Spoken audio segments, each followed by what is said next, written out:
আমার মেয়ে হঠাৎ করে বলতেছে, মা মা আমি মোরগ পোলাও খাবো। তো বাহিরেও কিন্তু প্রচুর বৃষ্টি হচ্ছিল। তো ভাবলাম যে মেয়েটা মোরগ পোলাওটা পছন্দ করে, অনেক দিন যাবত রান্না করি না, তো ফ্রিজে যে কয়টা পিস ছিল সেটা দিয়ে রান্না করে ফেলি। তো এটা কিন্তু গতকালকের ভিডিও ছিল, মানে শুক্রবারের। তো এই যেটার জন্য প্রথমে আমি জয়ফল, জয়ত্রী, তারপরে কালো জিরা, তারপরে বাদাম, কাজু বাদাম, কাঠবাদাম, এগুলো সব কিছু পেস্ট করে নিয়েছি। আর এদিক দিয়ে মাংসটা কিন্তু ধুয়ে ঝরা দিয়ে দিলাম, আর টক দই লবণ দিয়ে ভিজিয়ে রেখেছি। আপনারা একবার হলো এভাবে ট্রাই করবেন, একদম শাহি মোরগ পোলাও হয়েছে। আমি যেভাবে রান্না করেছি সেভাবে একবার হলো ট্রাই করবেন। যদিও আমি এই রান্নাটা আপনাদেরকে শেখাচ্ছি না, জাস্ট আমি যেভাবে রান্না করি সেটাই আপনাদের সাথে শেয়ার করলাম। তো এই যে পেঁয়াজ, মরিচ, গরম মশলা, দারচিনি, এলাচ, এগুলো সব কিছু আমি ভালো মতো পেঁয়াজের সাথে ভেজে তারপর পানি দিয়ে দিলাম। তারপরে এই যে আদা রসুন বাটা, আমি এখানে 6 পিস মুরগির মাংস নিয়েছি, যার কারণে এখানে আমি সেই পরিমাণে সব মশলা নিয়েছি।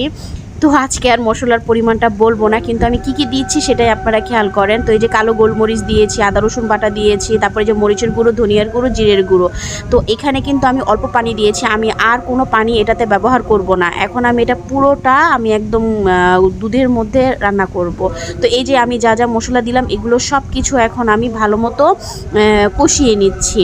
তো এটার মধ্যে কিন্তু এই যে আমি বাদাম বাটা, তারপর জয়ফল, জয়ত্রী, তারপরে কালো জিরা, এগুলো কিন্তু সব বেটে আমি একদম দিয়ে দিয়েছি। আর এই যে এখন আমি আরেকটু দুধ দিয়ে তারপর এটাকে আমি ভালো মতো আরেকটু কষিয়ে নিব, কারণ মশলা যতটা কষানো হবে ততই ভালো লাগবে।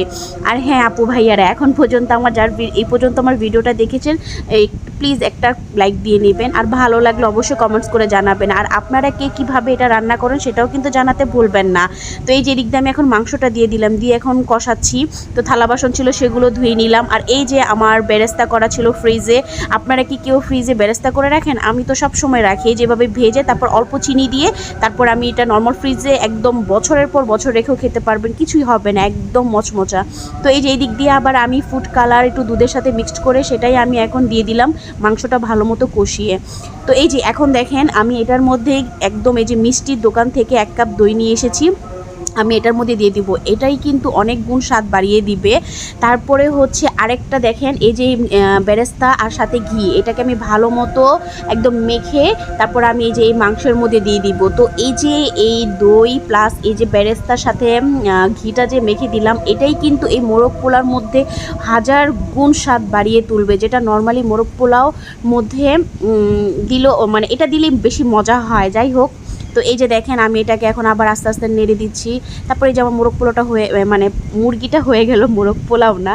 তো এই যে এখন আমি চালটাকেও এখানে আমি আধা কেজি থেকে একটু বেশি চাল নিয়েছি। তো এটাকে যে আমি ধুয়ে আগে ভিজিয়ে রেখেছিলাম, তারপরে এটাকে ঝরা দিয়েছি। তারপরে এই যে এখন আমি এটা এই যে হালকা সামান্য পেঁয়াজ, তারপরে দারুচিনি, এলাচ, তারপর তেজপাতা দিয়ে পেঁয়াজে ভেজে তারপরে এই যে আমি দিয়ে দিলাম। আর এটাও কিন্তু আমি দুধের মতো পুরোটা করেছি।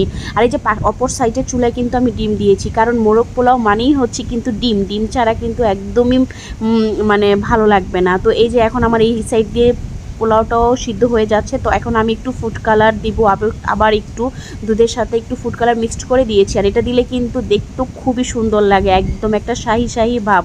খেতেও কিন্তু আলহামদুলিল্লাহ অনেক ভালো লেগেছে। জোহা তো অনেক পছন্দ করেছে, আর আমার এই মোরগ পোলাওটা সার্থক হয়েছে রান্না করে।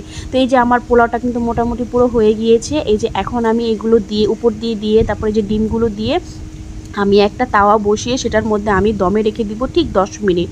তো 10 মিনিট পরে দেখেন এই যে আচ্ছা আমি দেখেন আরেকটা কথা ভুলে গেছি, যে বেরেস্তার সাথে গুঁড়ো দুধ, চিনি, ঘি মেখে আবার উপর দিয়ে দিব। এটা দিলে যে কত সুন্দর একটা গ্রান হয়। আর এখানে আমি কোনো কেওড়া জল ইউজ করিনি, কারণ আমি এটা বাসায় এখন খাবো, আর এটার মধ্যে এত স্মেল দরকার নেই, এমনি অনেক গ্রান হয়ে গিয়েছে।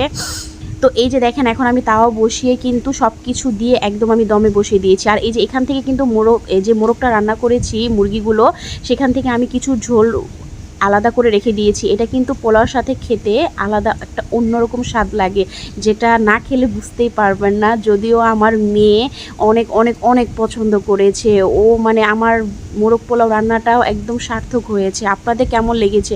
আর প্লিজ আপনারা অবশ্যই একবার হলো ট্রাই করবেন। যদিও আমি আপনাদেরকে রান্না শেখাচ্ছি না, কিন্তু আমি যেভাবে রান্না করেছি সেটাই আপনাদের সাথে শেয়ার করেছি।